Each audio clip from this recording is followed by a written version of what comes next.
Class has already started. I barely made it by the grace of God. I will talk to you guys afterwards. If you cannot tell, it was a rough night. I did not sleep and I am tired. Happy Tuesday. Good morning. We're on a break. Woke up literally by the grace of God at 7:30. Normally try to be up and moving around by like 7. This hasn't happened all throughout the program, like the whole 2 months.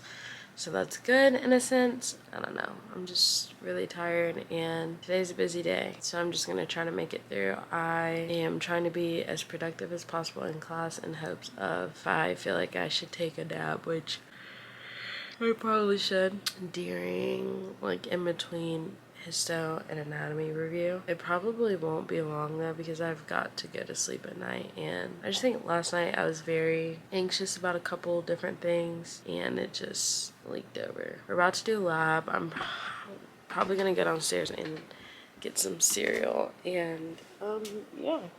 I like when I take notes during histology. It makes life a little bit, or I always take notes, but take notes and enter them into the Quizlet at the same time. It makes me feel better about myself. So I have the definition part done, and then after class I'll or later I'll go back through and do the images portions from our slides and then from actual lab. And I've got to start studying this stuff by Wednesday, so tomorrow. Got the goods.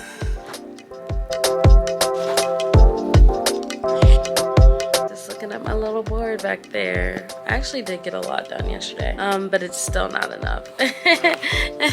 I'm gonna go take a nap because I literally just feel like I'm not even present right now.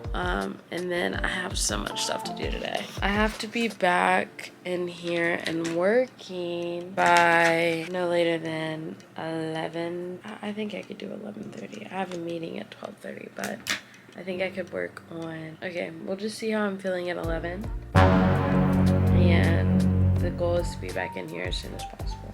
I am very excited about Carolina Connections tonight though. Extremely excited. Finally, a radiologist. Alright, I'm so tempted to leave my phone in here and just sleep, but I need an alarm, so I could use my Alexa.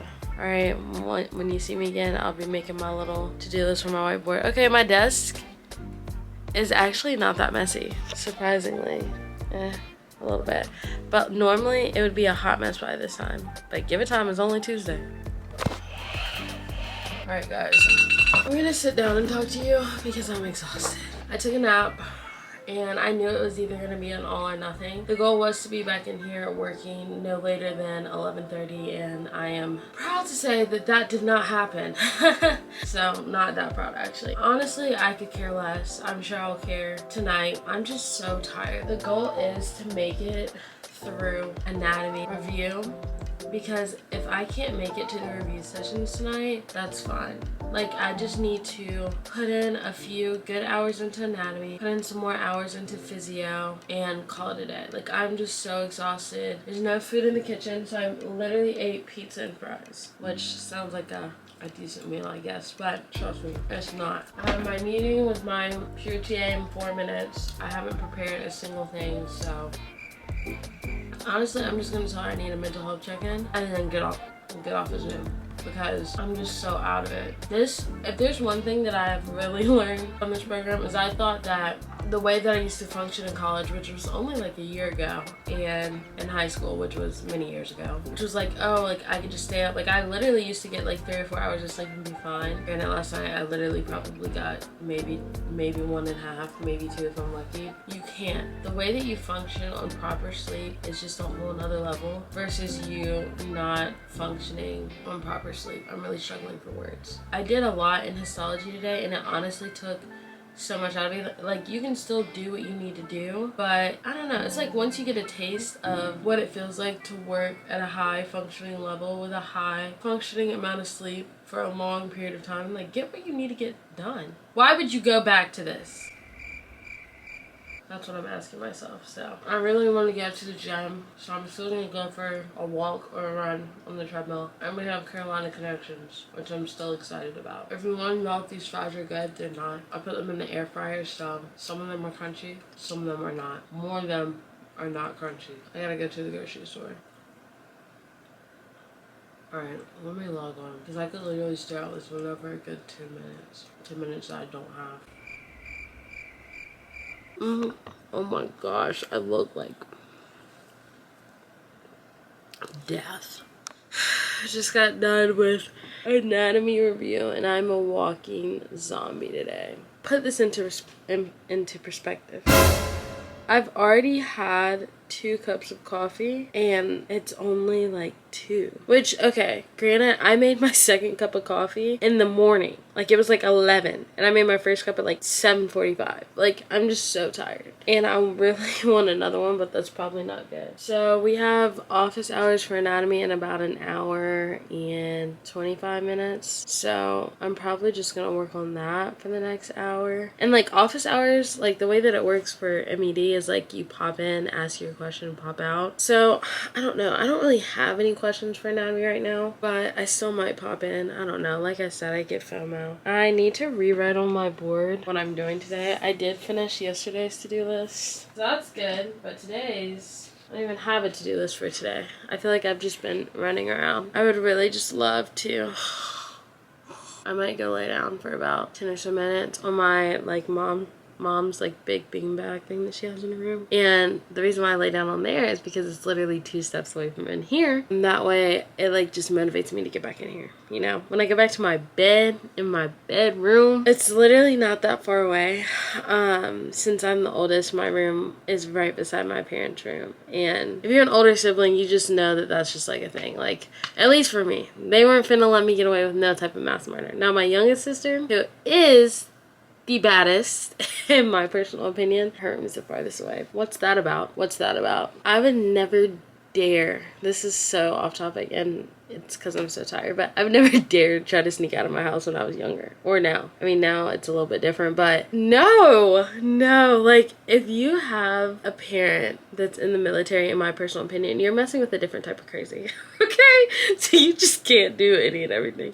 We're getting off topic, but yeah, that's what I'm gonna do. I'm gonna turn on Let It Shine soundtrack because I like that song. The one that goes, they say true love is blind, the romance is timeless. Yeah, I'll see you guys later because I'm literally geeking right now. Bye. Hello, pumpkins. Let me just shut these blinds. Like I said, I didn't get any sleep last night, so today was a bit of a struggle. I had 3 coffees. I'm on my last one right now, and if you think I'm finna let it get away, it's just because it's 9 o'clock. You're wrong.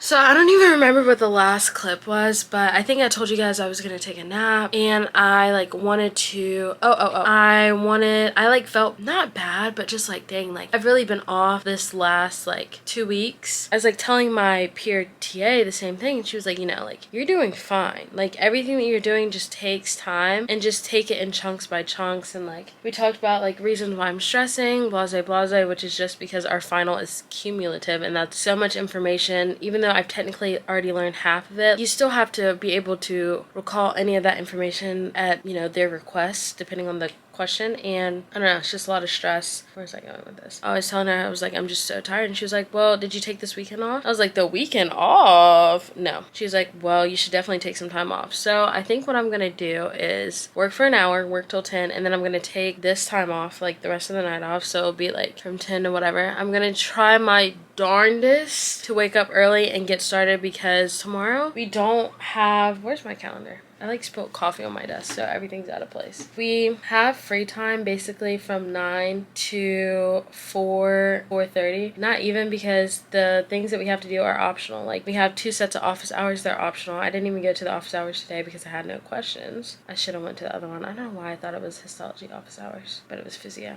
I should have went to that one, but it's okay. There's another one tomorrow. So like I basically have all day tomorrow to get stuff done. I have basically kind of all day Thursday, and then, you know, I have a good chunk of the day Friday. So I'm taking time off now, and then I booked myself a spa appointment because my face is really, really rough. Like, I can't believe I'm putting this on the internet. And I know people are gonna be like, oh, like, so, like, stop picking your face while you study. It's literally impossible. Like, I'm just so focused on what I'm doing, and, like, it just happens. And I am anxious, and that's what happens. Thanks for the carpet cleaner. Make sure you scrub. Like I said, I spilled coffee, and someone's not too happy about it.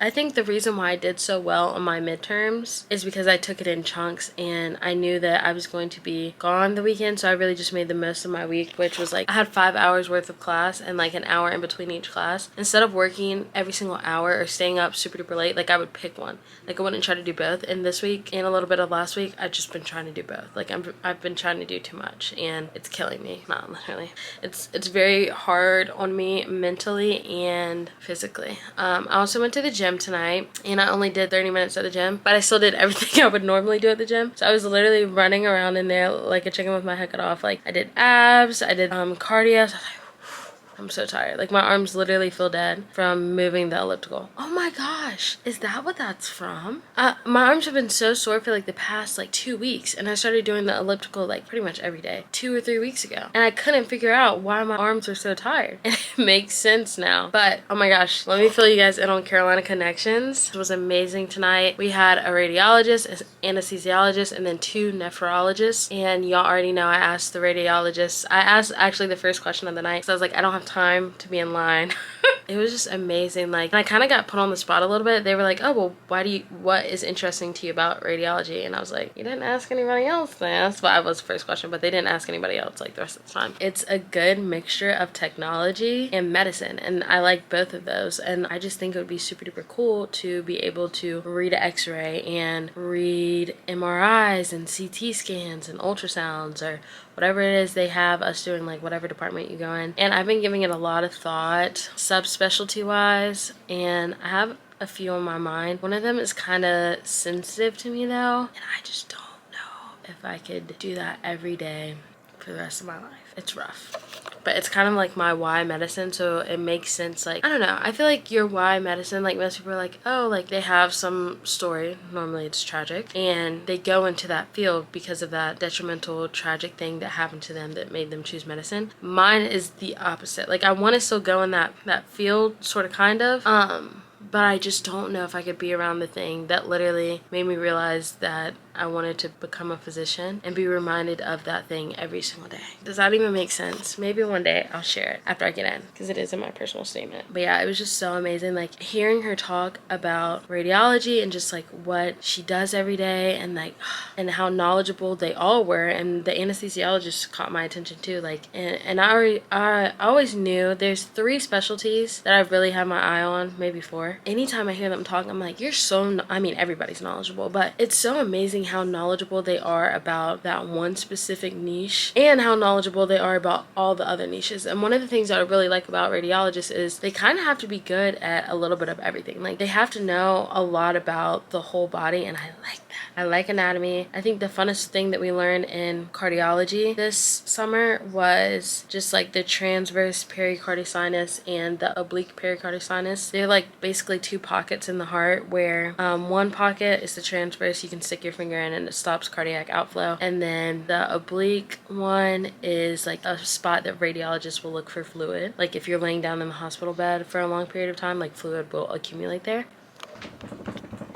And it's so cool because I don't know, like that's just not normal stuff that people know. Like, and it's so cool to like, if someone, I mean this part isn't cool, but if someone's bleeding out, I'm not saying that I know how to do it, but I know what's going on and I know where my fingers should go. Now I'm not saying that I know how to get there, because we didn't have lab, but I know, like in my mind, I know where it should go to stop the cardiac outflow, to stop the bleeding of the heart for a little bit. And I think it's so cool that if someone's like, oh my gosh, this patient has a lot of fluid in their chest, I know where the fluid is accumulating for the most part. Like, you cannot tell me that's not cool. But anyways, I've talked way too long and I need to get started with my work because I'm taking the rest of the night off. And I'm gonna chill the frick out, Erica. You're gonna chill the frick out. And this program was the three things that I've taken away. 1, work smarter, not harder. 2, balance. You can, especially in medical school, you cannot go 100 miles per hour and think that you won't run out of gas. That's just not very quickly. That's not a thing. And then 3, have your boundaries and limits. Now, obviously, there's certain times where you need to push yourself, blase. And I kind of relate this as to being an athlete. Like, you have to know when you are physically tired and when you're mentally tired. You will become physically tired way before you become mentally tired. And you have to push past that physical burn. Like, that's what we learned from, or that's what I learned from my first gym. Mental toughness is a real thing. Like, I still struggle with some of it, but for the most part, like, I would say I'm a mentally tough person, and you have to be as an athlete. I'm seeing this translate over in medicine more and more and more and more. You ask a question, I'm not saying this happens like in M.E.D, but I've had times in undergrad where I've asked a question and been like, you should have known that, like, you should have studied that way before. And like, yeah, it hurt my feelings. Like, a question does not correlate to my knowledge. I mean, I guess it does a little bit, but like, I'm just genuinely confused. Like, you can't just help a sister out. Like, but you have to understand that, like, questions are good. There's a time and place for questions. People also expect you to be on your P's and Q's. Some stuff you're gonna have to look up on your own. Some stuff you're gonna have to learn on your own. Like, you are your best resource. Your friends, your colleagues, the people in my class, like, they are my best resources. Use them, and like, use all your other resources before, you know. That was a bad example, but mental toughness in medicine is a real thing. I was going to use a clinical example, but I obviously haven't been in clinical and can only tell you guys what I've heard from other people, and no point. All right, besties. We're 2 minutes away from 10:30, and I'm calling it a night, mostly because the next topic is going to require way more than 2 minutes for me to understand. And it's a continuous topic, so like the next few slides are on there. This lecture is like 2 hours or something long. I basically have done 40 minutes. I have an hour left. I'm happy with the progress that I made tonight, and hopefully I can just wake up early and feel rejuvenated. I don't know. Hopefully I can just wake up early and feel ready to work. So yeah, I'm gonna give myself the rest of the night off, and I will be back in here bright and early, fingers crossed. Okay, good night. I've seen a lot of change, been through a lot of pain. Some things are not the same as they were a year ago.